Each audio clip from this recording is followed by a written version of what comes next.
Welcome, everybody, to the show. Thank you all for tuning in and listening on Spotify and iHeartRadio, Apple Podcasts, Google Podcasts, wherever podcasts are sold. Tonight, we're talking about The Batman, starring Robert Pattinson, Zoe Kravitz, a whole bunch of other people, directed by Matt Reeves. Going into spoiler territory tonight. So tonight, we've got with us to talk about it, TV's Casey. I am the Bat. Yeah, and I'm your host, the Bat Kitty Funky Sergio. Guys, so the Batman dropped straight into it. Casey, so for those who need a little refresher, what is the Batman all about? So originally, this movie was going to probably be Ben Affleck's jaunt in a solo Batman picture, but he decided, nah, that. This sucks, and I don't want to do it anymore. Huh? Ben Affleck's out as the Batman, and who do we get? Indie darling, star of Twilight, and my favorite Robert Pattinson movie, The Lighthouse, Robert Pattinson as Batman. And as seems to be, as is tradition, with all people cast to be Batman, I guess, a lot of skepticism of can he do it? Can he do the physicality of the role of Batman? And of course, Pattinson probably did himself no favors saying like, "Oh, I'm not really gonna work out for this. I'm not even worried about it." I will go so far as to say he really went the extra mile, and I'm sure he proved a lot of haters wrong about this movie. Um, Overall, the plot of the film, Batman has been a vigilante hero in Gotham City for about 2 years. He works closely with Commissioner Gordon of the Gotham City Police Department, who is a lieutenant and not yet commissioner. I should correct myself. Because it's early in everybody's career. The film has a lot of shades of Batman No Man's Land, um, Batman Dark Victory, Batman Year One, because it's a story about an early career Batman. No Robin though, so we're not quite there yet, but it's good. It's really good. It's not my favorite Batman movie, but it's definitely the best one. But this movie does, and I think this may be the biggest praise I can give it. Nolan walked so this movie could run. Um, More to that, I think this movie does everything perfectly that Nolan wanted to do. If you want a story about a grounded Batman, a Batman who is could conceivably exist in the real world in so much as there's a billionaire that fights crime in a costume with gadgets. This is it. Gotham City is the worst it's ever looked, and by worst, I obviously mean it's the best portrayal of the city because it looks like an absolute disgusting shithole. It looks like it looks like hell on earth. It looks like the worst part of every city in America. Yeah. It makes Gary, Indiana look like a paradise. Like this is the level of like depravity and degradation befitting of Gotham City. Um, so I love it. I think this is also really the first Batman film that um Gotham feels like a character, if that makes sense to you. Oh yeah. Um in the comics, like people are like the only character that's ever been featured in every single Batman comic ever is Gotham City. Like there have been issues of Batman without Batman, but Gotham is the one thing that is always present. Um, and you feel that the city is alive, but like sick and diseased. Like it's I the setting of this film, the way that the lighting's done, the way the city is shot, the way they design the architecture, like it's a far cry from the cool Art Deco of the Burton movies or the Nolan movies or even the fucking Schumacher movies, for God's sake. Say what you will about those movies, but the Gotham architecture was on point with like 80-foot tall statues sticking out of a skyscraper. It was nuts. Regardless, the visuals of this movie are great. I think Michael Giacchino's soundtrack is great, but more than anything, every actor in this movie except one is phenomenal, and that one actor is only on screen for about 30 seconds, so I'm not even worried about it. We'll talk about Um, that later too. we can get there if we get to spoilers. But yes, Overall, those are my thoughts on this movie. I loved it from beginning to end. It didn't feel, you'll see a lot of reviewers on YouTube that are saying like it doesn't really feel like 3 hours, and that's because it's not. It's only 2 hours and 50 minutes. So go stick 56 that, minutes. go stick that in your craw. There was like one or two times where it did feel long. Like it kind of felt like Oh, things were I dragging on. couldn't. I could not disagree more. I felt engaged in this movie from beginning to end, and I am not a Batman guy. I'm really not. You're I more of am. a Superman. I am a huge. Yeah. Well, out of DC characters, I wouldn't even say I'm more of a Superman guy. Who's my favorite member of the Justice League? Now I have to probably even think A about it. Superman. No, no, no, no. Maybe Shazam. Maybe Captain Marvel. That's probably a safe go-to for me. Regardless, I like DC's comics because they're bright and shiny. Like, Booster Greg will tell you, reading Justice League International, the Booster Gold Blue Beetle comics. Like, I like a lot of DC's sort of D-listers. Um, but yeah, I'm not big on Batman. In the comics, just, having read a lot of the recent Tom King stuff and a lot of the classics that if you go on, Google and you're like, what are the best Batman stories of all time? Once you read those, once you get those under your belt, you really get the sense that sort of every story that can be told with this character has been. Um, there's so many facets to Batman as a character. Is he a detective? Is he a crime fighter? Is he a superhero saving the Justice League? Like, is he a father? Is he a son to Alfred? Like, there's so much to this character, and he could be interpreted in a million different ways. And I really think that writers who are looking to make their mark on the character have really got to scrape to either make something new or honestly, I'm not even sure. All I know is if I were a comic book writer, I would be too intimidated to ever get my hands on the Dark Knight. Even writing him as part of a team book, I would Really? be I would be terrified. Oh, I would be completely terrified. I don't I'm just I feel like it's a truly Herculean undertaking. Like I could so much easier write Spider-Man because the thing with Spider-Man is he keeps getting trapped in these problems of his life. Like he'll no, I can't make rent this month. Like that's something everybody can relate to. I don't know if there's too many relatable parts of Batman in that way. But look, that's why DC's different. So Yeah. regardless, this take on the character I think is great. Um, I think he's really the only Batman who has heart. Uh, which I I have a dream scenario of my perfect Batman movie, or at least how the first like 20 minutes of a Batman movie go. Um, and a lot of it revolves around the idea of Batman saving children.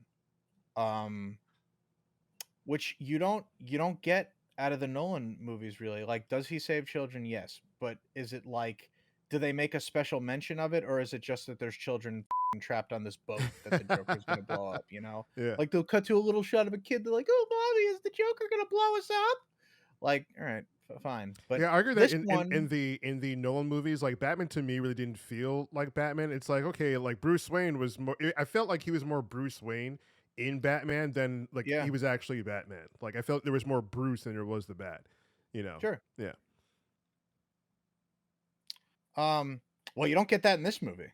yeah, They have made Bruce a completely hollow person, which makes sense because really Bruce Wayne died when he was 8 years old. He died in that alley with his parents. That is the day Batman was born. Whether he knew it at the time, but Bruce Wayne was dead. And this, when you see Batman out of costume, and I really don't even want to refer to him as Bruce for this because it doesn't seem right.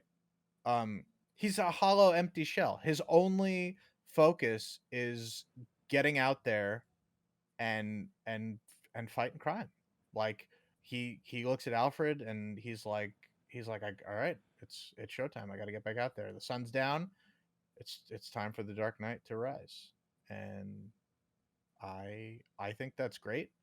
um I wouldn't say that like Bruce Wayne has been like mishandled in the past movies. I think it's fine. but I also think writers really need to understand the core tenet of Batman, and that Bruce Wayne is the mask. Um, that is how it always should be. That Bruce is a face that he puts on for the public to maintain a semblance of humanity. You know, this is a character whose entire life was taken away from him at a young age. Um, so uh, that it fucks with you. It completely fucks with you, and the idea that he's an orphan, and the pathos that they give to the Riddler in this movie, that he's also an orphan and he's motivated just like Batman by loss. He's motivated by empty promises of the upper class. It's it's phenomenal. Um I know Paul Dano is getting a lot of praise for his role, but I don't think he's getting near enough as he should be, which is honestly kind of ridiculous saying it out loud like that, but I genuinely think that Ledger's Joker utterly pales in comparison to this Riddler. Um, you know, one of the most uncomfortable things about Batman is its stigmatization of mental illness. Like, most of Batman's bad guys, the ones that don't go to Blackgate prison, get thrown into Arkham Asylum for the criminally insane, which, if you've seen it in literally any interpretation, it's always horrible. And it's got like a 0% success rate on actually rehabilitating these villains. It's just a place to hold them. It's basically like a superhuman prison at that point, which Mhm. you know, I admire that Batman appreciates the idea of, like, these people are sick and maybe they can get better. But the reality of it in the comics is that no, people will want to see Poison Ivy and the Joker and Clayface and all these other people, you know, back in comics to fight Batman. They don't want to see them get better, which is fucked, honestly. You should want to you should want to see people heal.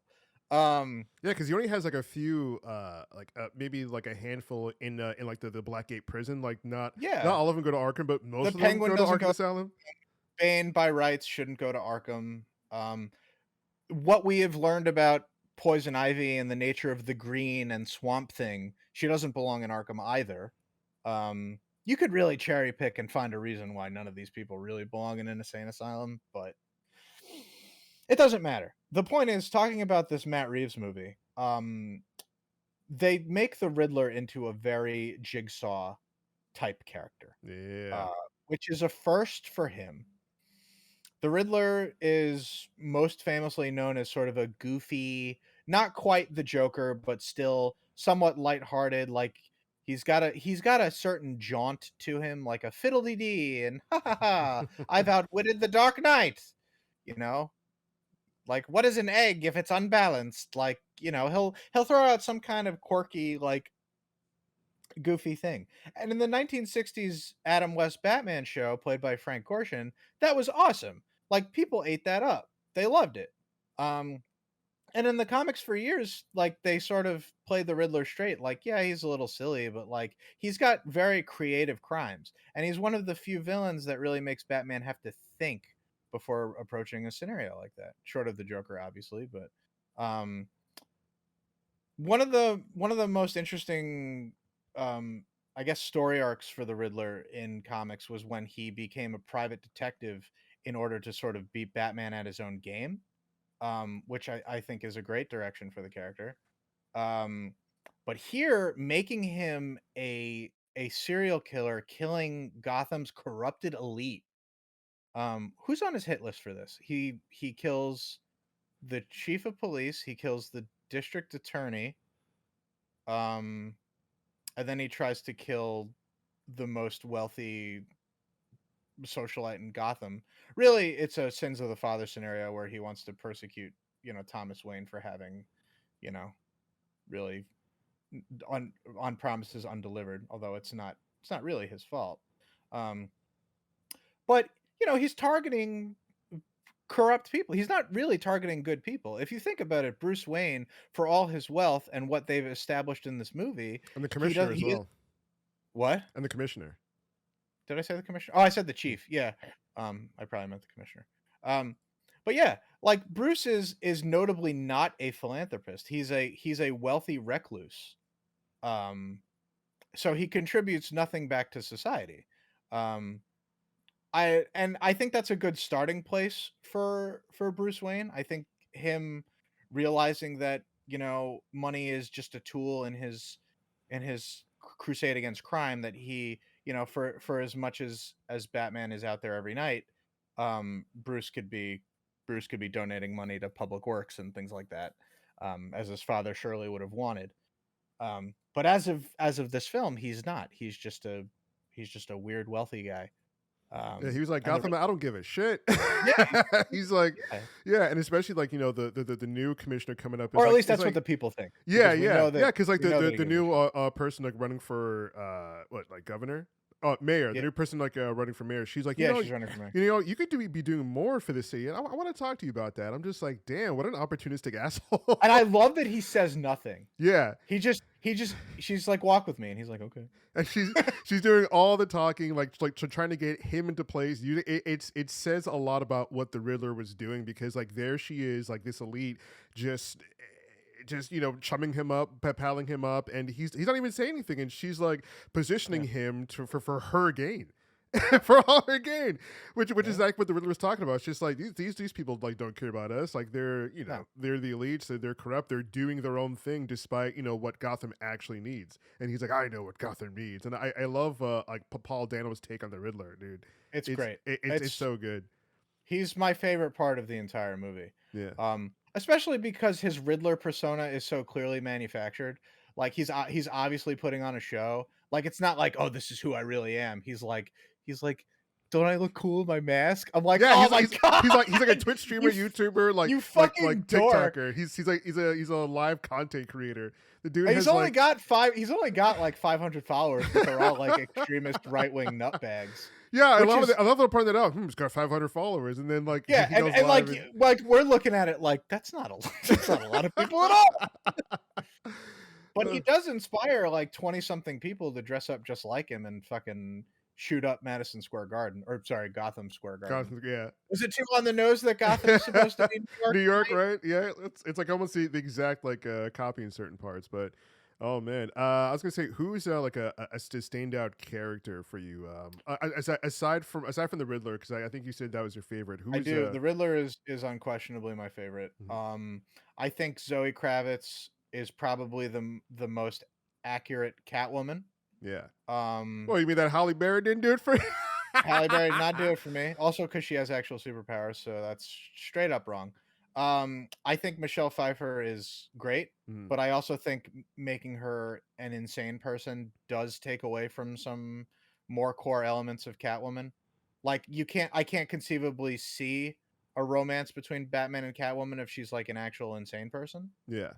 Just the way it is. If Mm, she's supposed to be like a gentleman thief, really. mm.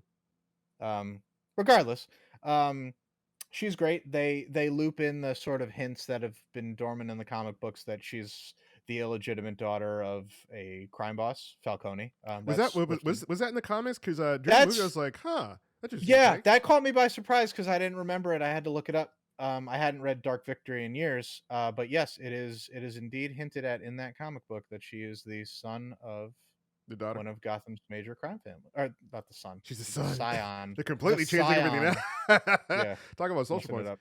But But and we might as well bring it up now, because I'll just say Jeffrey Wright as Gordon is perfect. He's calm, yes. he's collected, he's cool under pressure.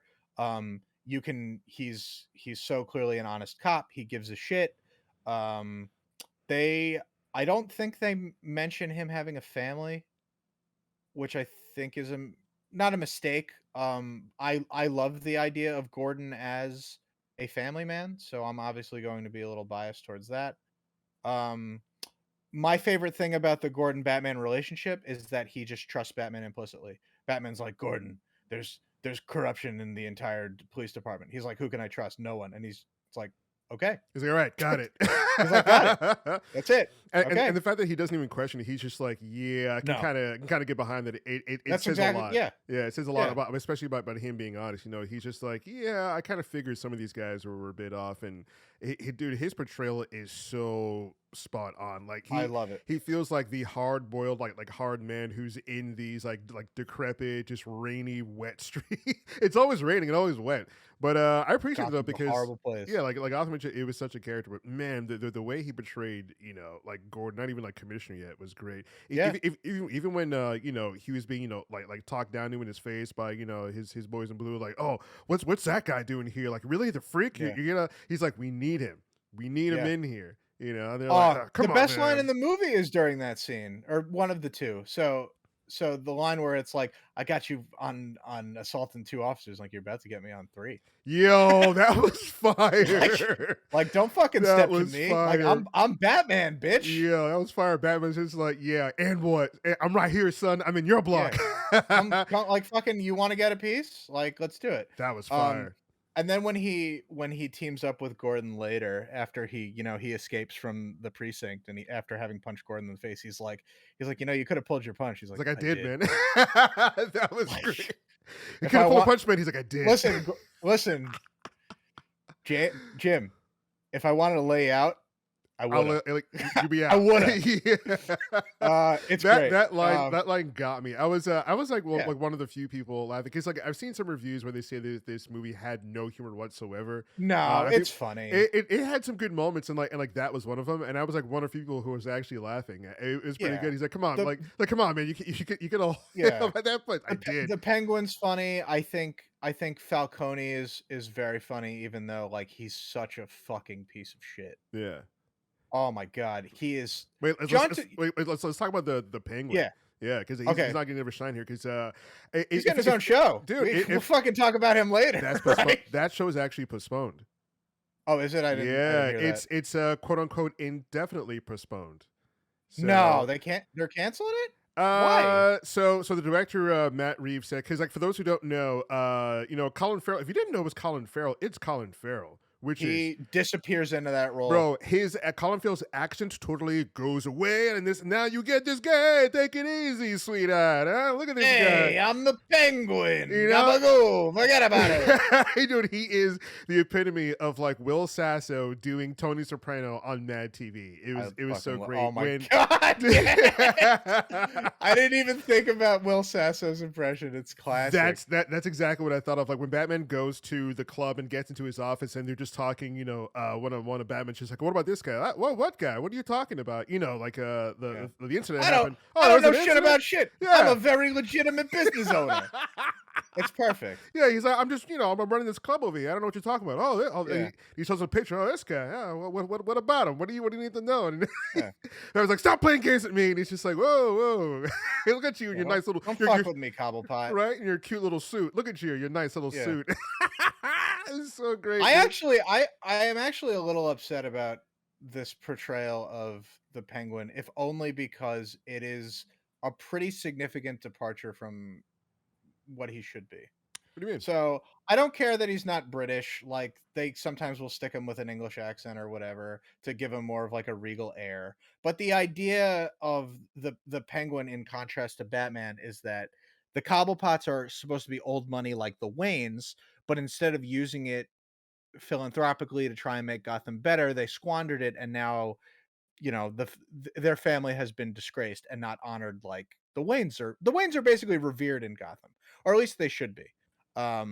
You know, in most Batman continuities. And definitely a side note there. I love that we got some backstory lore on the Arkhams and the Waynes. I was just like, Yes! yo, that They're was all dope. old families, dude. They've been Yeah. around in Gotham for like 200 years. That was sick because like we haven't seen it on screen really. I mean, like we know No. about the Waynes and we've seen like Arkham and even in the Nolan ones, but like they never talked about the actual families, about the heritage, and that really lends to Matt Reeves like being a comic book nerd and like loving this stuff because he's just like, I'm He gonna did breathe. the homework. Yeah, he did the homework and he's breathing life on screen to give the audience more of a feel that this place is real, and it really makes you lost in the movie because of it, and I love it.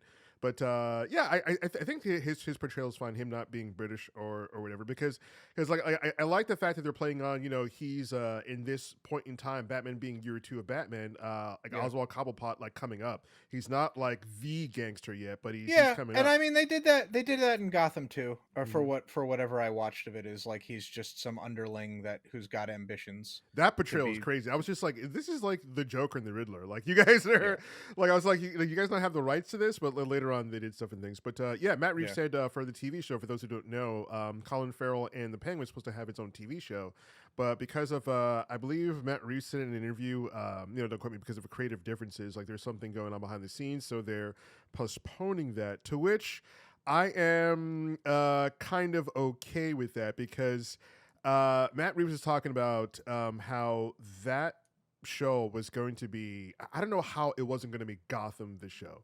There's already the show Gotham, to which I thought was okay. It wasn't for me. People really loved it. It is over, right? That show is over. I want to say yes. I don't know, because I remember at one point, kind of like The Walking Dead, seeing advertisements for it. I'm just like, this thing is still going. But I don't know if it's gone or not. Okay, our very own Soul Ghetto guy is saying that it's over. Okay, great. Okay. Yeah, I remember they did a big finale where they did a flash forward with Batman fighting the Joker. Oh, okay. You mean Jerome or whatever there was such a, I don't know, such like a lukewarm. Don't get me started. But yeah, so long story short, like Gotham was just like your regular TV show without it's Gotham City and some of the villains without Batman. To which to me, I'm just like, why have that when you don't have the Batman? If there's no Batman, I'm not interested. And at first it was kind of like your regular like hard boiled like show about cops or whatever. And I'm like, who? I don't know. This is for people who watch like Law and Order and stuff like that. Now we're talking about a totally different beast, because I would be 100% on board for a Gotham Central show. Yeah, but it's pretty much the same premise, because like Matt Reeves in the interview said that it is about Gotham PD. Without Batman, it's before like Batman became Batman. So I'm like, how is that not the Gotham show? That's the Gotham show. That's the same show. Yeah. If you're doing a proper, no, go ahead. No, sorry. I was gonna say, if you're doing a proper Gotham Central show based on the comic of the same name, you're gonna wanna make it so that they're working with Batman.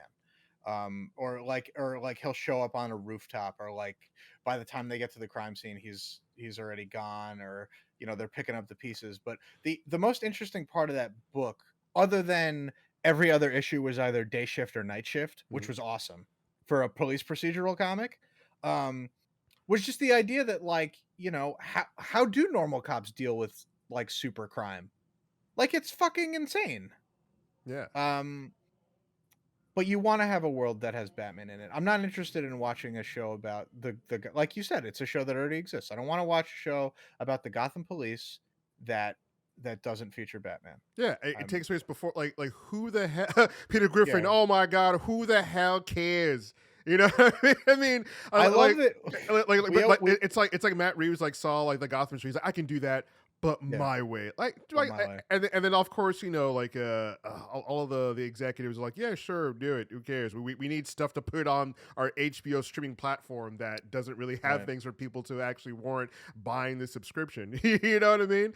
As opposed to other ones which have like exclusive stuff, like, oh yeah, this is great. This is going to subscribe to this. But I think it's a way for them to fill content on HBO. But anyway, I was interested only because they're going to have Colin Farrell as the Penguin, and this one he did a bang up job. Like he's so believable as this like gangster in like a New England, like Northeast America type setting. Oh yeah, for the record, in case anybody listening doesn't know, Gotham City is supposed to be in New Jersey. It's they always say, oh, Metropolis and Gotham are New York in day and New York at night. And just on a map though, if you're picking it out, it's in southern New Jersey. Dude, there was an episode. He's a Jersey boy. There was an episode of Young Justice where they made it look like it was in Bridgeport, Connecticut. Like that's right. Yeah, there was like a map that was laid out, and I was like, "Wait, what? I'm like, are they just changing this?" Yeah, but in any case, so yeah, Colin Farrell bang up job.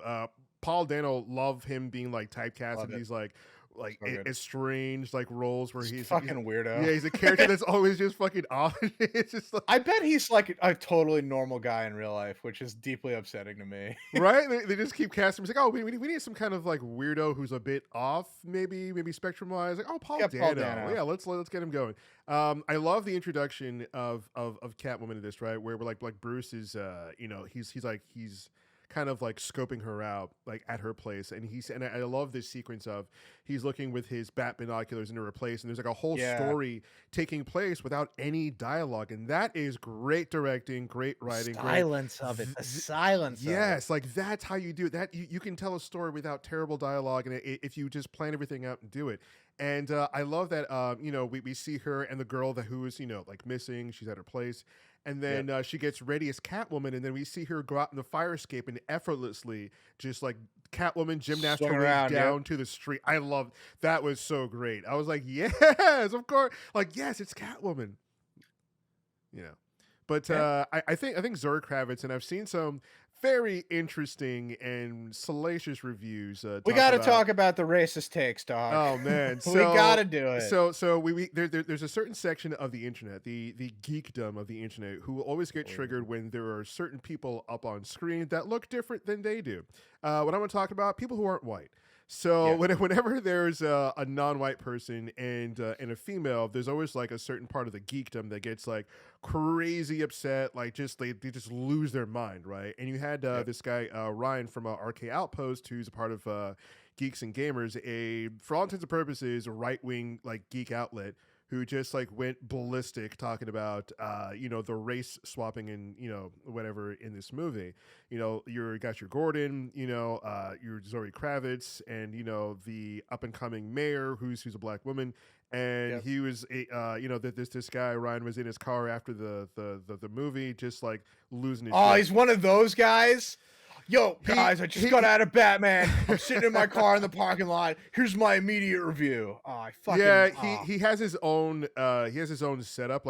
I've seen some of his videos where he's like railed against like Kathleen Kennedy and like Star Wars and stuff like that. Just like vein popping, just rants about an executive. I'm gonna say it. I'll say it now, and I'll say it 1,000 times every time I'm on this fucking show.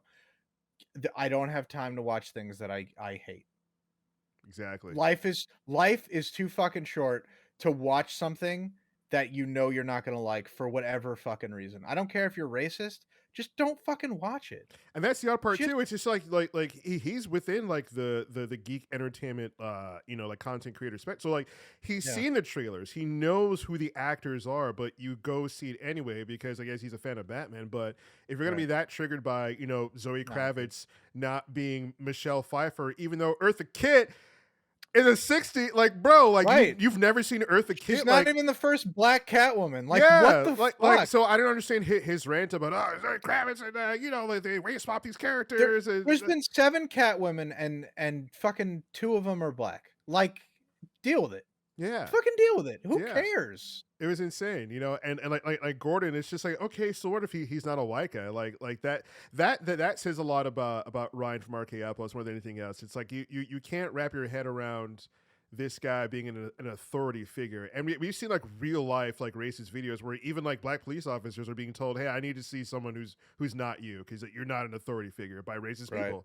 You know what I mean? So this guy's just like, oh, you can't have Gordon be this guy, even though he's a good actor, he's not it's not believable. Oh, really? I wonder what about him is not believable as an authority figure. That's very suspect. And then railing against like Zoe Kravitz and like the up and coming mayor being a black woman. Oh, okay. Like, bro, like these people in this like fringe part of like the geek entertainment dumb are so wild, bro. Anytime there's like a female in some predominant role, they're like, oh, the agenda. It's just like, bro, you mean our world? Women are allowed to have characters, dude. Yeah, I hate to break it to you. Yeah, you mean our world just being reflected up on screen? I mean, like it's unbelievable. Like the fuck are you talking about? But yeah, his rant just going crazy about like Zoe Kravitz and Jeffrey Wright. It's so insane. It's just so unbelievably insane. And like of course his boys and his people were trying to back him up, like, oh yeah, he wasn't people were calling him a racist. Now he was just pointing out the stuff about the agenda. He's saying what we're all thinking. Like, no, he's not. This motherfucker doesn't speak for me. Now, look, I've been at different times in my life on both sides of this fence. All right, like, do I want characters on screen to And look by fence, exactly he like? means not racist fence. No, Like, not racist. No, no, no. clarify, clarify. Please let me elaborate. Yeah. Do I want a character to basically look like they walked off the page of a comic book? Absolutely. Do I think that race necessarily matters when it comes to the portrayal of comic book characters? Sometimes, but not always. Um, I've sort of softened my stance on a lot of this stuff because, like, I feel like, should Magneto be played by a Jewish actor? Yeah. Do I think the Thing should be played by a Jewish actor? Sure. Whoever plays Shadowcat, Jewish. Like, fucking, there's very little, representation for Jewish characters in comics. So if you're going to put them on screen, you know, make sure that there's some authenticity of the actor behind the role. That's one thing. Another thing is, like, you look at someone like Catwoman and you look at the roots of where she comes from. She's in the comics, she's a former prostitute, which I'm glad they fucking got rid of that in the year of our Lord 2022. But she's a former prostitute turned thief who grew up in the slums of Gotham City. Like, there's nothing necessarily about this character that necessitates that she should be a white woman. Yeah. You know? There and the fact that there was already a Catwoman who is black in the 1960s, which you'd think there would be even more outrage at there being a black character on television. And something. Eartha Kitt was an icon. She was an She's great. absolute Yeah. icon, and not just for Batman. Like, she had her own fame outside of Batman in the '60s. And Yeah, so, she could. I mean, she's a triple threat. She Yeah. can sing, she can dance, she could do it all. I mean, my favorite role of hers is Yzma, granted, which yeah, she did as a an elder, very senior actress, but, like, pull the lever, Croc. yeah, oh, Wrong It's lever. come on, man. It's But so yeah, great. like, when he was going on about how it, like, it wasn't like a Michelle Pfeiffer type role. Like, bro, there was Eartha Kitt who was infamous before that. It's just like, and the thing about, like, that part is so disingenuous because, again, he's a part of, like, the geek content creators first, so he knows about Eartha Kitt. But for him to completely exclude that out of his rent and be like, like, it's crazy how they just race swap Catwoman. I'm like, what the fuck? What are you talking about? Race swapping Catwoman? Like, and that's also, so dumb. Let's be real too. Like, as long as we're on the subject of, like, even him being a bro, where it's like, yo, dude, like Catwoman's not hot anymore. Like, it's fucking Zoe Kravitz. Yeah. Like, she remains the hottest person in the movie. My God. And I have some choice words about our shirtless Robert Pattinson. Let me tell you. Okay. Okay. Yeah, Zoe Kravitz. Right. She's, as soon as she comes on screen, you're like, oh, God damn. Yeah, dude. You're like, God damn. But yeah, I don't know. I think it's ridiculous. I mean, it's just stupid. Yeah, it's so insane, especially, like, he and his boys are like, it's the fact that, like, oh, he didn't say anything racist. It's just like, he's just pointing out, how they, Hollywood just put women in predominant roles. It's like, your point that, like, what the freak, because he's just like, of course, the up-and-coming mayor is a black woman. And I was like, Jesus Christ, what the like, freak? what do you mean, of course? Like, who fucking cares? Yeah. Like, I've got some bad news for you, dude. It's an unfortunate reality of the society we live in, that in a lot of, like, neighborhoods that are in dire need of improvement, there are a lot of minority people, just like there are anybody. Yeah. Like, it takes all kinds of people in the bottom rung or the top rung of society, and even modern politicians, there's people of all races, classes, and creeds doing work to try and better their hometowns. And he makes it sound like it's such a far-fetched, like, dimensional reality. It's like, bro, there are black mayors who exist right now, and there are, like, regular, regular, like, average people who come up who aren't even a part of politics, who get into politics just so they can better their city, right? Like you have like, Right. like there are people, who are just like, like moms or dads or whatever, people who aren't politics nerds, who didn't take poli sci, regular people who try to come through to help their city, their town, their state, and they run for mayors, for governors, for select women, select men, Yeah. we had women, running for president. So, there's this guy Ryan from RK Outpost, you're talking about, of course, I'm becoming mayor as a woman. There's this whole agenda that they're trying to push. It's like, what the fuck, bro? Like, there are like women mayors, so select women, candidates who are running for president who are women. What the freak are you talking about? Like, of course, she's black. It's like, bro, how are you not racist? What the fuck are you talking about? And he's just like, Zoe Kravitz, and he tried to put it that Zoe Kravitz did a shit job. It's like, bro, come on. And like he gave like Jeffrey Wright his props. He was like, oh, Zoe Kravitz didn't add much. Oh yeah, I was like, come on, man. Bro, come on, man.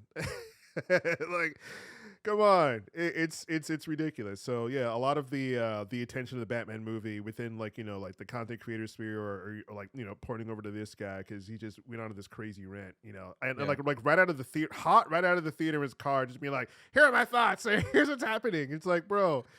Like this guy's bunker is filled with like beans and this guy's got a bunker like somewhere Jesus Christ. I mean, it's unreal, absolutely unreal.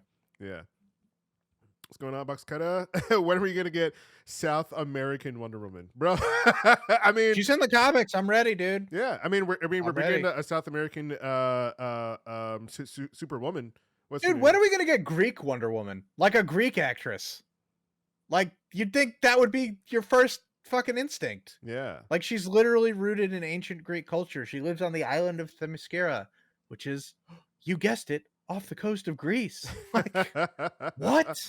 This magical island full of Greek women is somewhat related to Greece? What about Catman? Catman's good. Yeah. Dude, put him in another fucking Suicide Squad movie. There is a Catman too. There is an actual Catman. He's an important member of the Secret Six. Yeah. Which for a while was really the only Suicide Squad book on the stands, and it was great. But what do you think about the overall story of this movie?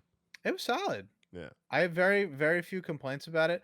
I think having the movie go on after the Riddler was arrested was maybe too much. For what it's worth, I liked it, but I don't think we needed to give the Riddler like a bonus master plan, and see that's what I was talking about, where the movie felt too long, because that kind of felt like an addition, like almost if like if like Warner Brothers, the executives were like, well, yeah, this is a great like confined story, but we need bigger, and it's like, can we get a Skybeam in there?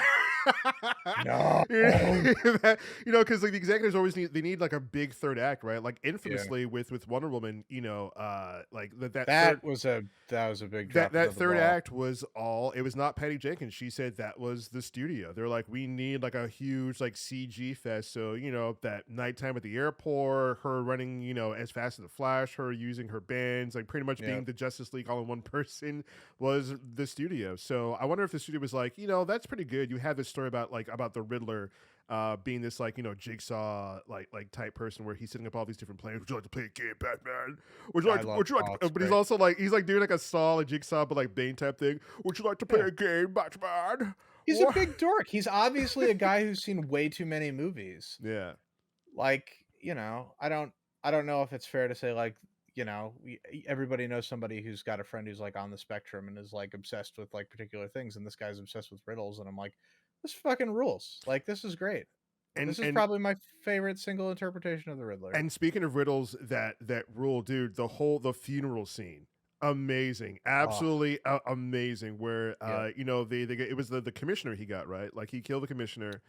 And then there was like he has the DA drive in and it's dead on arrival. DOA. Dude, that's funny.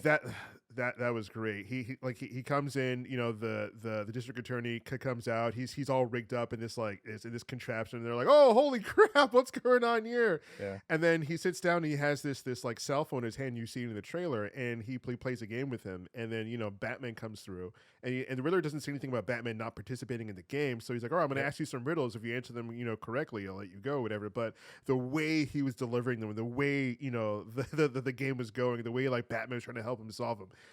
And the fact that the guy's like, no, if I die, then it's just me. But if people found out that I was the rat, then they'd kill my family. And then he just resigned to his fate. Like, bro, fuck. and the ferocity in which like Paul Dano was delivering those lines, just asking him the riddles. He was like, "Come on!" He's like, "What is blackmailing a lord?" And he's just like, and I love how Robert Pattinson's not doing a voice. He's just like the rat. He's like, he's talking about the rat. Like, who? You have to say it. Come on. He's like, I'm trying to save you, man. Let me save you. And he's just like, imagine how much faster he could have done this if he knew Spanish. I hate that. That part was dumb. URL. I was like, come on. That was so stupid. That was but the riddles part was great. But oh man, like, what do you think about the Batmobile in this? I love the Batmobile in this. I was skeptical about it at first, but you know, the more I thought about it, I'm like, you know what? Batman didn't really have like a truly ridiculous car until 1989. Like the Batmobile in Dark Knight Returns, I guess, is like a fucking tank, and that's fine. But in mainstream comics, like he always had like it was like a sports car with a fucking bat on the hood. Like it wasn't anything crazy. Yeah.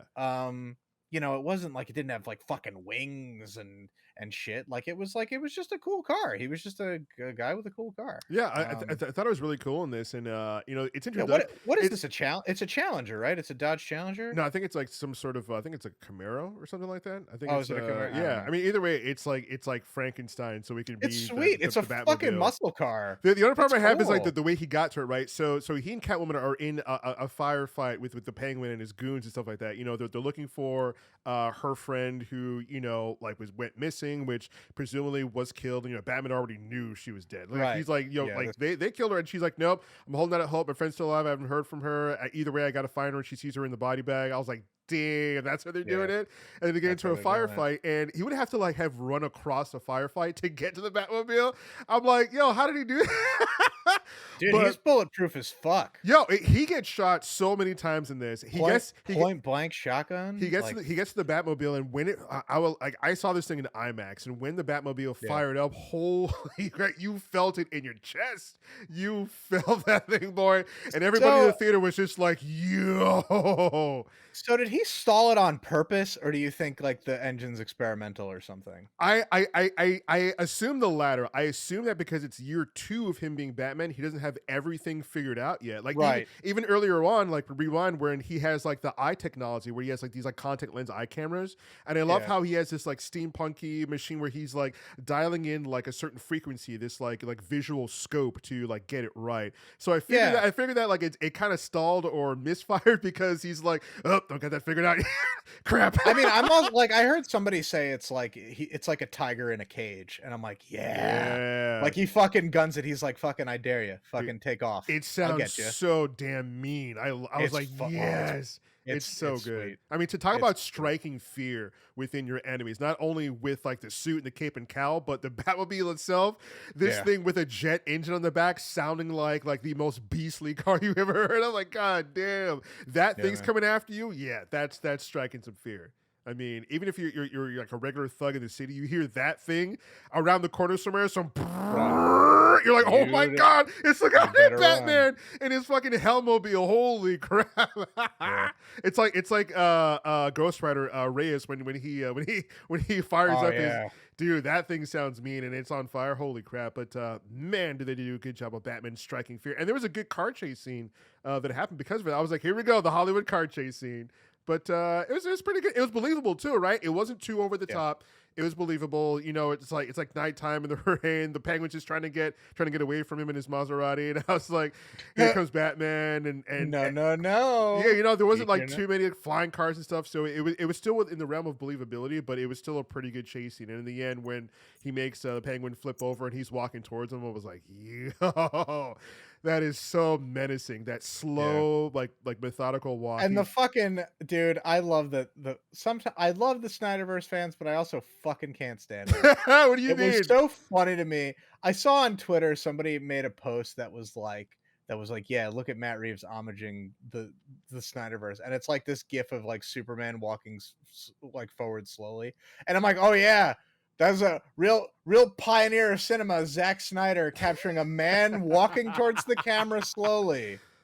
Yes, that is something that only existed since 2013. Bro, Like, come the fuck the on, diehard dude. Zack Snyder fans are such I freaks. Like, there's, I ca I'm just I like, can't, just, man. just, just, just no aplomb about it. They're like, they're just such freaks, dude. Like, they either like they just want Zack Snyder to be in charge again and have his like terrible take on the Justice League and Batman. It's Listen, just he like, had his shot.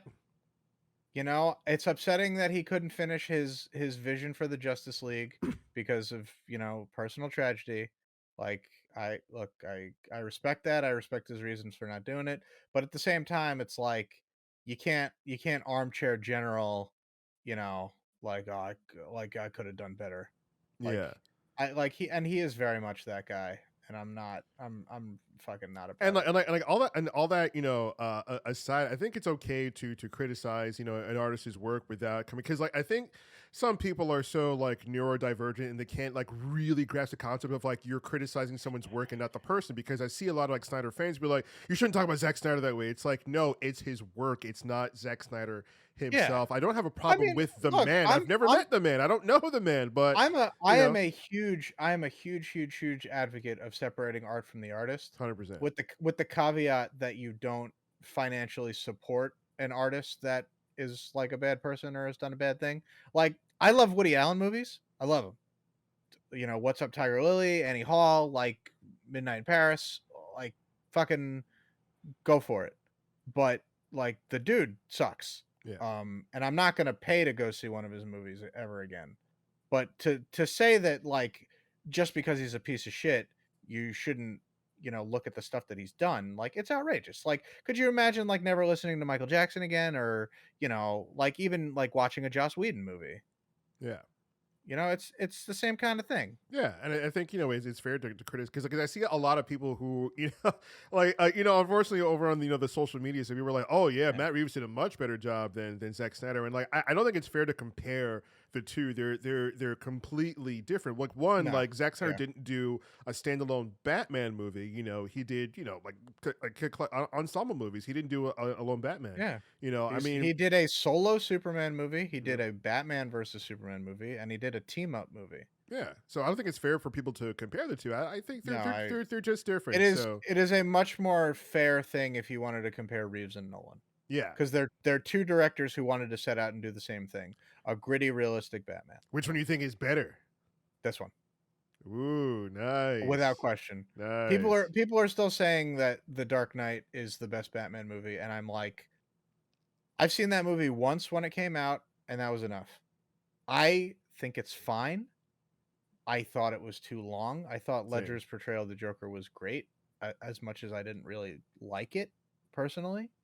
Um Ooh, I never heard It's that. I mean, look, I don't think it's a nuclear hot take to say that you recognize a performance as great, whether you necessarily liked it or not. I don't think his Joker is funny. I think there are some bits in there that are fine, but it also takes the portrayal of the Joker where I don't genuinely believe that this man is insane. Like, he's a very calculated individual. Mhm. Everything that he does in this movie is thought out. Um, you don't really get the sense that he acts on a sort of impulse. You don't get the dynamic. I mean, granted, he only meets Batman the one time, like he's meeting Batman for the first time, but you don't get the sense that he has an obsession with Batman in that way. That he does things just to get Batman's attention, which ironically is something that the Lego Batman movie gets right.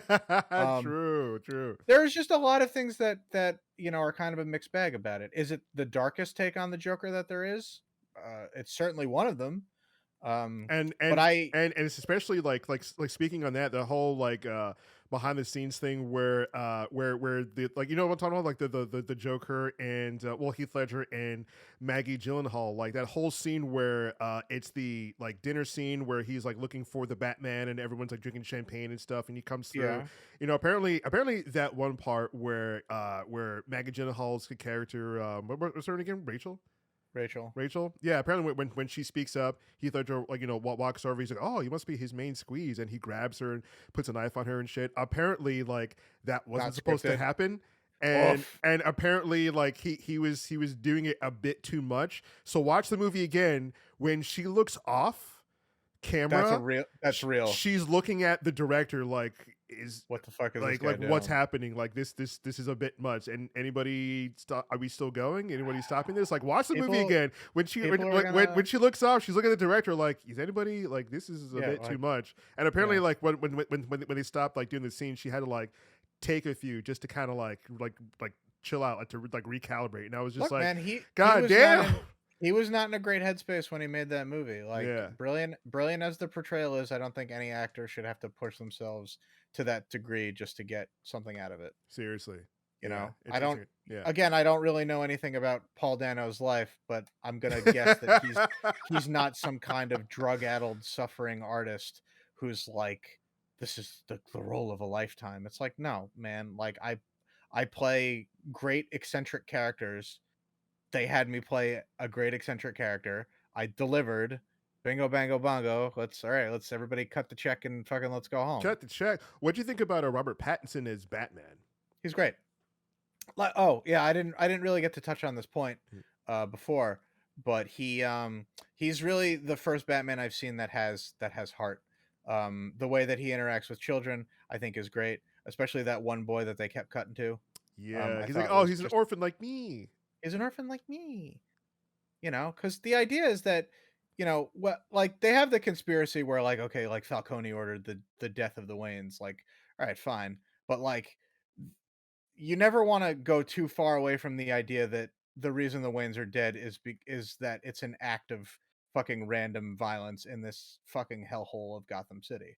Like they're killed by a street thug who wants Martha Wayne's pearls. Like that's what it is. So Bruce knows what it's like to have the entire world stolen from him as a child, and he would want no child to suffer the same thing. Which I think that this Batman will certainly be very interesting to see interact with a Robin in the future if they do a sequel. Especially because it'll probably be the first time we get an actual child as Robin instead of a grown-ass man. This fucking adult sidekick, like, fuck off. his adult word, Mermaid Man and Barnacle Boy. Oh man, oh yeah, I'm 68 years old and I want a Krabby Patty. So ridiculous. Oh man, but I think Robert Pattinson did. I said it in the non-spoiler review too. I think he did a good job as Batman. I wasn't apprehensive about his portrayal like some people were, because I was just like, you know what? He's been coming into his own. He's been doing some good movies ever since. He's a great actor. Yeah, and all you need to people do still is afford watch him The that Lighthouse. he's just like the guy from Twilight. It's just like no, he's more than that. You know what I mean? Yeah. Yeah, he's so much more than that. He said something. Robert Pattinson said something really interesting in an interview with I think it was with like DC. Oh no, with Fandango. They did like a whole thing. He was asked about like putting on the Batman suit and how it was and what's it like. And fucking, I bet it's like Brandon Davis. Yeah, like fucking that guy. So he was like, oh, like when you first realize you're a Batman or whatever, and he said, oh, it's interesting. He actually got to try on almost all of like the bat suits from the past, so they can kind of. Oh, yeah, I was like, really? So yeah. So he couldn't really fit into all of them, but he fit into Clooney's. Because apparently he was like, oh, they all have smaller heads than I do, so I really can fit into a lot of them. I guess I got a big ass head Batman, and Clooney's the only head I can fit into. Yeah, so based on I think that one, they kind of like made the measurements and fitting for the suit. But anyway, long story short, what a really cool thing he said was he's just like, when he's on set as Bruce, everything's honky-dory and fun. And he's like, yeah, I'm kind of in this movie. I'm kind of Batman. But when he realized that he was really being Batman, was one in the costume fitting for the first time. And two, he said, when you put on the suit and you're just standing there, people are kind of scared. I was like, yo, that is Dude, so fire. yeah. Yeah. I would be intimidated if I saw like he is Batman. Like Yeah. he's the real deal now. And especially in this movie, Batman, I love that he doesn't talk his ass off. He is No. still in a lot of these scenes, and if he's not What is still, he's he's silent for the first 8 minutes, I think? yeah, he doesn't say much, and props to Robert Pattinson. His acting is coming through the suit, his emotion and everything like that. Yeah. And he said he had to overcome not having eyebrows because he's like, there's a lot you can get from a person from like like your mouth, your face, your eyes, and eyebrows. Yeah. And not having eyebrows, it's hard to like emote. So he had to like rethink how to like emote without eyebrows. Which Yeah. I was like, yeah, if you don't think about it, yeah, there's a lot for like when you wear a mask, you can't really see a lot of a person's face, so it's kind of hard to tell what's Yeah. going on with the body. You have to learn to smile with your eyes or emote with your They're eyes. still doing the black paint over the eyes though. I love that. Yeah, I love that, especially in some of the scenes where you see he's not in Batman anymore. He's like in the Batcave, he still has it around his eyes. Like, yeah, it's unbelievable. But it's so amazing when he's standing in a crime scene with Gotham PD, and he's so menacing because he's like this like tall guy, right, with this like big like Kevlar suit, dressed as a bat, and everyone's just like in normal wear. So he stands out, but he's not saying much. But him being there is so loud. You know what I mean? So Robert Pattinson said in that interview, he's just like, when you're standing there and you're not saying anything, people are like kind of scared. They're like looking at you and like you're treated differently. And I'm like, damn, that's so dope. that's such a testament of like him being Batman. Because like in the scenes where he's on crime scenes and he's standing there, and the camera kind of pans over at him, it's just like, yo, this guy is a menace. Yeah. This guy is menacing, because not only, is he this big old guy dressed in a big black bat suit, but he can throw down. Like at any given point, like he can, and people kind of get the feeling that he's unhinged. So you're standing in a room with a guy who's kind of known to be unhinged, beating the living hell out of people. And he's standing right there. You're like, is this guy just going to go off? Is he okay? Is this guy just going to go off? Like, if we accidentally bump into him, he's just going to start swinging. Like, because like he's so mentally unstable in this movie more than any other thing. And I like that they did that because it's always been a meme that Batman's like this crazy, he's a crazy person. You know what I mean? Yeah, listen, look, Batman's got all kinds of facets to him. I like him being ultimately like a light in the darkness. Yeah. I like that angle, but when he's like down, he's like on the ropes. Like this is it. Like the like this Riddler henchman is gonna take a shotgun to his face, and he stabs the adrenaline into his leg, and he's back up, and he's like, "Fuck." Was that Venom? Because it's green. It's green. I'm like, that has to be Venom. I thought like maybe that's what they're setting up for. It's hard to say though. I don't know. And for those keeping along at home, like Venom is the chemical compound that famously Bane uses to get huge. Yep. So it's what he is in the movie when he's getting his butt kicked and he's got shot. He gets shot so many times in this movie. So many times. But he has to get up and save Catwoman. So he's just like, oh crap, reaches into his belt and this like little green vial. I'm like, yo, is that and interesting too? He had like a part of his suit that looked like it was faceted to like take it. You know what I mean? Like it had like a circle. Like he didn't like open up like a part to his flesh. There was like a which I thought was ingenious. Yeah, it's like a little opening with a circle, like perfect enough for that thing to go through. I was like, damn, he even built that part into his suit so he can like inject himself with what seems to be. He can't leave himself with a vulnerable spot. And I thought that was great. Like you open up a certain part, there's a part to like inject himself. I'm like, yo, that's sick. But it's green. It has to be Venom. I'm like, yo, is that Venom? That's crazy. And somebody in my theater was just like, yo, Bane. It's like, okay. That's pretty cool that they caught that. Yeah.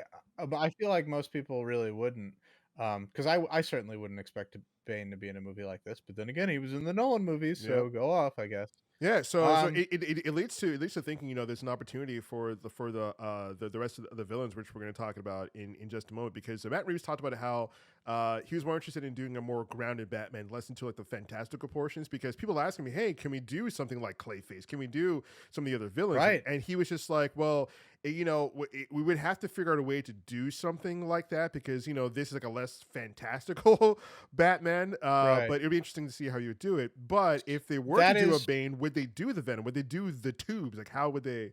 You know what I mean? Was Tom Hardy's Bane well received? I don't really know. I think it took time for people to warm up to it because at first it was odd. I mean, I knew it threw It's a me off, fucking but big all I know is that it's a fucking meme. It's yeah. like, "It would be extremely painful for But I, you." I I think it was received well in the aftermath because Tom Hardy's so likable and Bane was such like Yeah. an incredible character.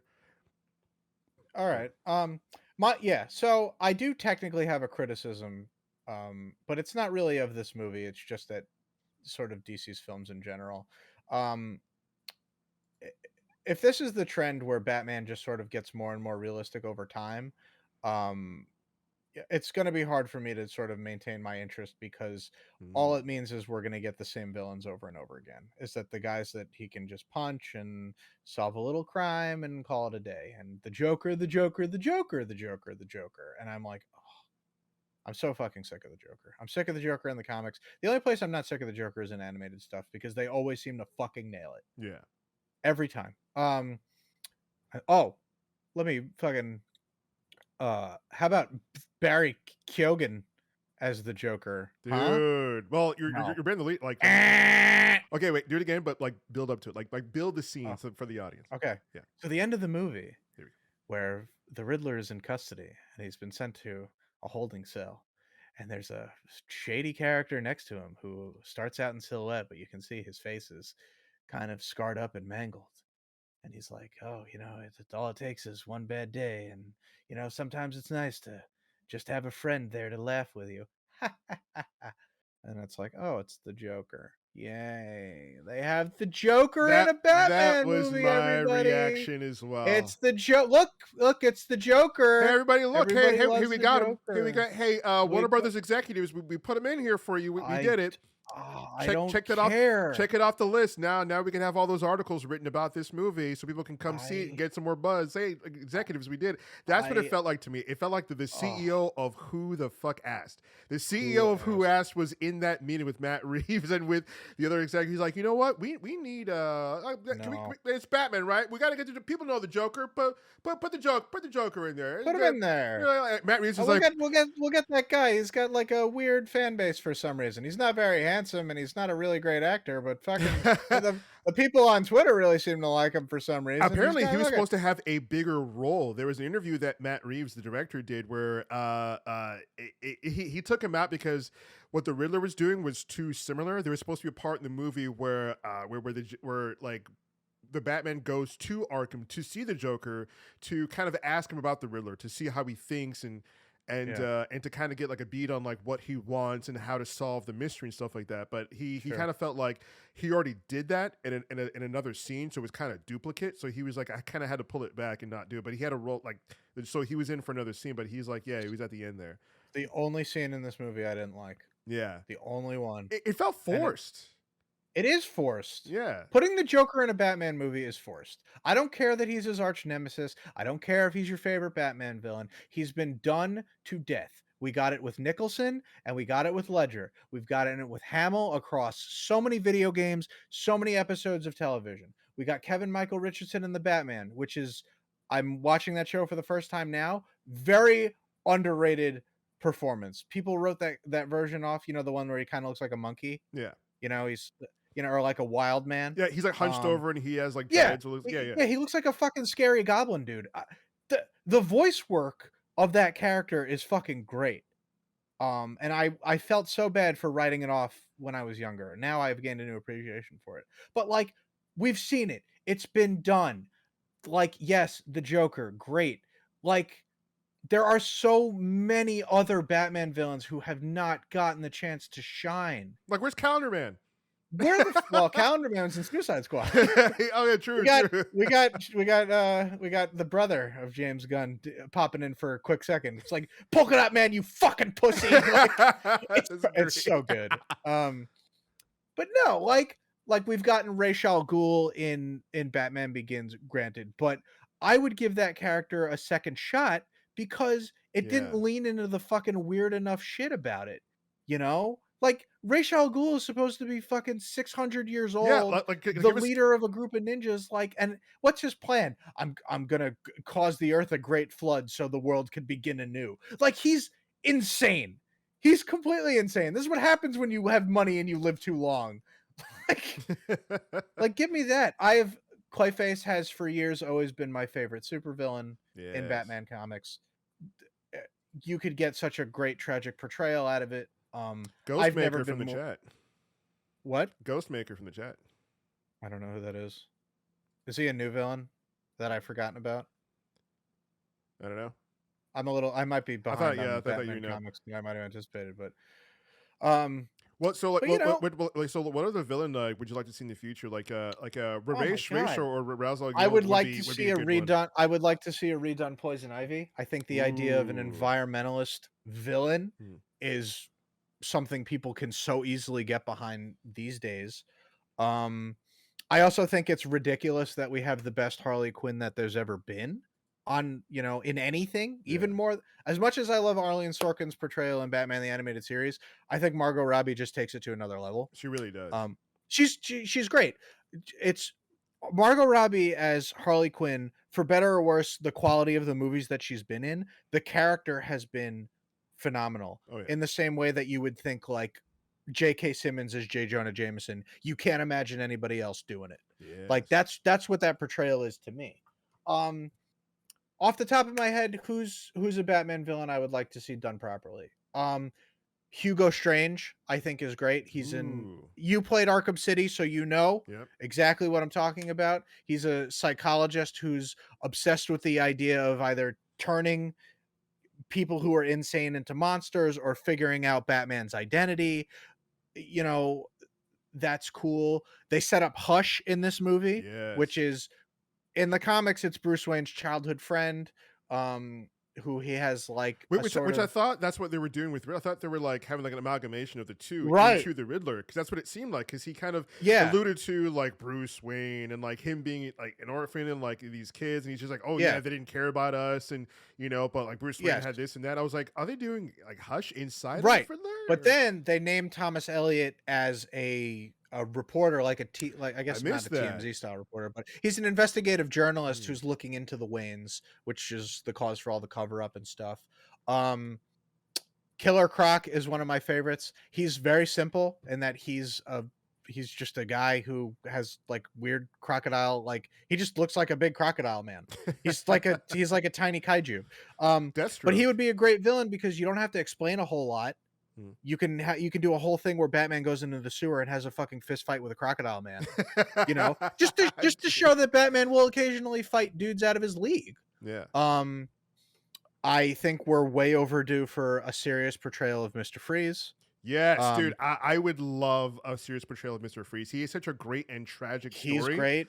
Dude, like, and especially if you get a good actor to portray, because he's such an incredible he has such an incredible mind, right? And it's such a Yeah. great story. I think it would be compelling just to because you could spend like a good portion of the movie on Mister Freeze alone without having Batman in it, and it still be interesting and captivating. I think. Yeah. Yeah. I'm trying to think who else. From the chat, we got Deathstroke. I don't consider him a Batman villain, but I understand. Really? Yeah, he's a Justice League villain.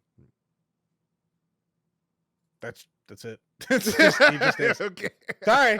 I don't think he's got enough of a personal grudge against Batman other than he beat me in a fight. Like Deadshot is a much better Batman villain because he spent a lot of his career afraid of Batman. Like this guy's a ruthless stone cold killer and he's like I'll fucking kill anybody for a price. But when Batman shows up, you see like his wrists start to shake a little bit. That's cool. I think that's a very cool personal motivation. I'm a badass like bloodthirsty like gun for hire and the only guy I can't shoot is Batman. He's the only thing that scares me. I am not afraid to die, and yet I'm afraid of Batman. It's incredible. That's a great personal character motivation. Deathstroke doesn't have anything like that with him. I also think if you're going to do Deathstroke in a movie, save him to fight the Teen Titans. Ooh. With Nightwing leading the group, you have him fight Deathstroke. Another fun villain of Batman's, I think a lot of people like, that's always been fun, is Anarchy. For whatever reason, I like him because I think he could be very easily transitioned into. He's a great villain for Robin for one, but for two, you could make him like just your classic like white nationalist internet fuckboy, like a Ben Shapiro type or something, but like more underground, who's like trying to start a political revolution, but since he's a fucking teenager, he doesn't know shit. No, not Ben Shapiro, Nick Fuentes. Hmm. That guy. You would make him like that kind of a character.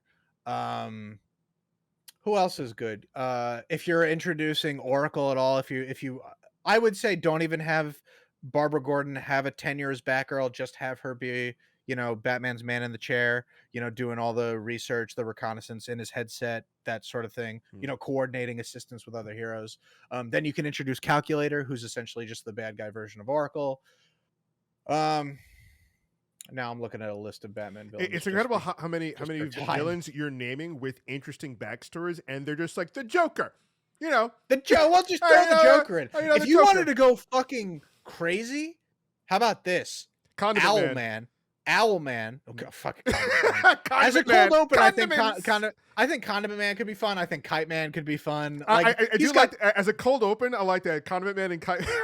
Yeah, just like you open up your movie with him beating up a silly villain because Gotham's chock full of them. Yeah. There's so many silly villains. Killer Moth is my favorite of the silly Batman villains. Yes. Owlman, I think, is something that's really special. If they ever did, something where they fuck around with parallel universes like Flashpoint, there's a whole reality that's either Earth 3 or the Antimatter universe where it's the Crime Syndicate of America instead of the Justice League of America, and Owlman is the bad version of Batman. He's Thomas Wayne Jr., where Thomas Wayne is the police commissioner in that world and alive. Yeah, you look up the Crime Syndicate. Like, that would be an amazing story for them to do on screen. You know what? Robert Pattinson was talking about the Court of Owls. The Court of Owls. He was just like, yeah, he and like Paul Dano were kind of like geeking out about it, and it's funny too because like you're not sure if they read they say of course they're Batman fans, but like when they get these roles they get sent all the comic books and things and that, but they're both like kind of gushing over like, yo, the Court of Owls would be sick, and then they kind of just turn to each other like, oh, that'd be great live action. I both like and don't like the idea of doing the Court of Owls on screen because I think it's sort of needlessly complicated. You have this like maybe thousands of years old like conspiracy within Gotham, like a secret society that Thomas Wayne was a part of, and Dick Grayson's fucking great grandfather is still alive. Like, it's weird. Some of it's really weird. It's cool though, and the original story was phenomenal. But the animated movie was great. The animated movie was great too. Yeah. So I think you could do like a Talon or the Prime Earth version of Owlman or any of the other people who show up. That would be fine. If the actors are excited about it, that would give me more of a reason to want to see it done. Because just imagine, like, if your actors know about the Court of Owls, which is not exactly a niche thing in Batman anymore. Because they made an animated adaptation out of it, but like, come on, give him a piece. Yeah, like he's hungry for it. Just give it to him. But yeah, look, Batman has the most extensive rogues gallery out of any character. I am of the firm belief that despite Spider-Man obviously having a lot of memorable villains, you are never going to outmatch Batman in terms of like Muggle recognizability. I bet the average person on the street could probably name a dozen Batman villains sooner than they could Spider-Man villains. And then, as executives, as people in charge, you have to have faith in your creatives, right? I mean, look what James Gunn did for you, DC, WB. They gave him complete, they let him say whatever he wanted. They let him, I doubt he faced any creative resistance. Other than he did, you need to have Harley Quinn in your Suicide Squad movie. That was part of his deal too, was to be able to get whatever you wanted, do whatever you wanted. They're like, yes, like please do, please save us. I want to put Starro in my Suicide Squad movie. Yeah, and it's funny too because when he brought up characters like Polka Dot Man, they were like, huh? And he's like, trust me, just go with me on this. Walk with me down this long road. And he completely changed up Polka Dot Man. Like, he took the concept and the look, and he's like, all right, I'm giving him actual superpowers. Like, let's get fucking weird with it. And I'm all about it. And I'm in. And it worked very well. And totally people actually really liked Polka Dot Man as their favorite character in that movie. Yeah, so I think Mr. Mrs. Pickwick, And I think That's a Superman villain. I didn't even have to look at the chat, and I knew what you were trying to say. It's pronounced Mixie Zapitlik. there we go. Yeah, it's like one I of the know, most ridiculous. complicated. It's stupid. Yeah. Well, he's from the fifth dimension. You're not supposed to be able to say his name because if you say it backwards, you send him back to the dimension. Ah, that's why. Yeah. That's how they get you. But yeah, I think they should. I mean, because like Matt Reeves, I think did a great job with this movie. I mean, Yes. we had Gotham. Just to wrap it up, we had Gotham as a character. Wonderful. This is the most Gotham it's ever been live action. I think Christopher Nolan did a good job as Gotham, but it seemed too clean. It seemed too much like you just filmed in a city. Here, it felt like a dirty, dingy. Like this city is actually beyond saving. And It cannot be saved. yeah, and you see Batman being like, "Yo, am I even making it? Am I even like doing a good job here? What the hell?" You have the characters themselves like knocking, like Robert Pattinson's Batman, this guy who is kind of like unstable, but he's also like a thing for justice and vengeance for the people who are downtrodden and beneath, like those who Yeah. are Oh, beneath and they the make him a haves. symbol.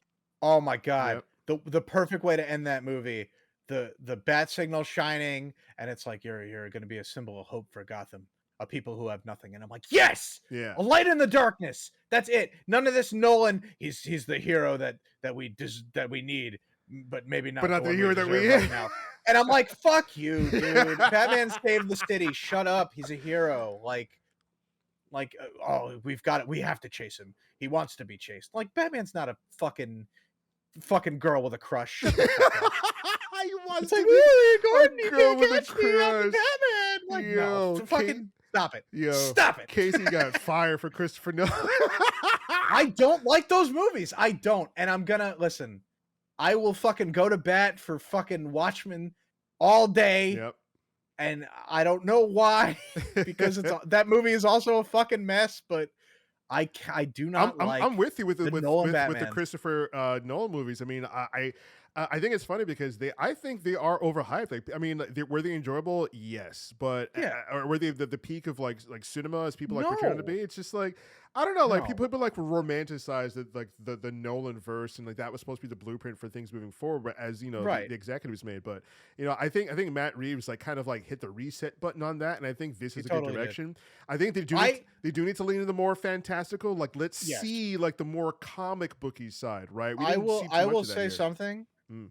As much as I love this movie and would be like, you know what? A sequel would be fucking amazing.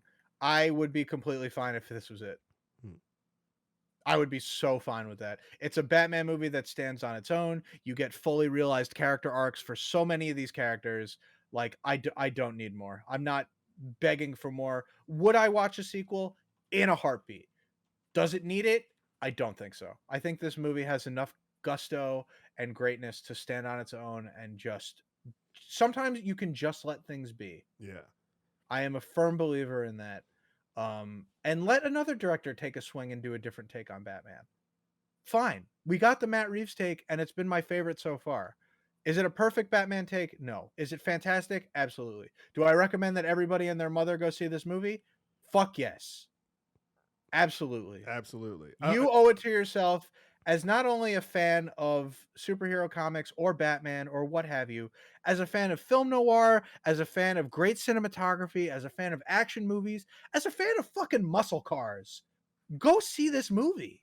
Absolutely. It's good. Yeah. That's all I have to say about that. Dude, I love that, and I said it in the non-spoiler review. I love that it's Detective Batman, right? Yes. It's not like your superhero action movie, punchy, like over the top, like explosions in the background. Like he's investigating clues. He's pulling up carpets. He's doing the legwork. He is investigating this serial killer. Yeah, because I always thought they never really showed the intelligence of Batman. They just showed that he's a guy who can fight and he's kind of weird, but they never showed that he he's must a very be smart. guy. Look at all of his gadgets. Yeah, that the other people make for him and stuff and things or whatever. But in this one, you see that he's a smart guy. and yeah, and shout outs to like the way the movie's being shot. I think it was Greg Fraser who is a cinematographer who also did Dune, which, my God, like this guy knows how to. Again, another movie that's a visual Bro. spectacle So, if ever there were. so you couple him with Matt Reeves. I mean, this movie was gorgeous to look at. I mean, I think it's So worth good. full price. Seeing it on the Yeah. screen, okay, seeing it on the screen, despite AMC's crazy. Don't see it in AMC theater. Wait, why? What's wrong with AMC? Oh, because well, we actually did a show on their variable pricing. Oh, I forgot about that. Yeah. Yes, that sucks. However, as an A-list member, I am immune to such things. Are you sure? You should probably check. No, I'm paying still that same $24.95 a month. But I looked at what New York ticket prices are, and Dude, I it was can't imagine. insane. It was absolutely. I can't insane. imagine not having a membership. Like to like movie a theater. regular ticket for the Batman was like it was $18.99, so 19. IMAX was like $25. It was Forget it. It was insane. I was like, are you Forget it. kidding For me? $25, you can see 3 movies a week. You can pick your seats. Yeah. And you get other fringe benefits. Forget it. It's It's crazy. a great deal. The CEO of Who asked over at Yeah, but AMC. dude, variable pricing, that sucks. But Yeah. I mean, I've lived that being a New Yorker my whole life. Yeah. Everything's more expensive. Everything. But, Everything. let's see here. Any final thoughts on the Batman?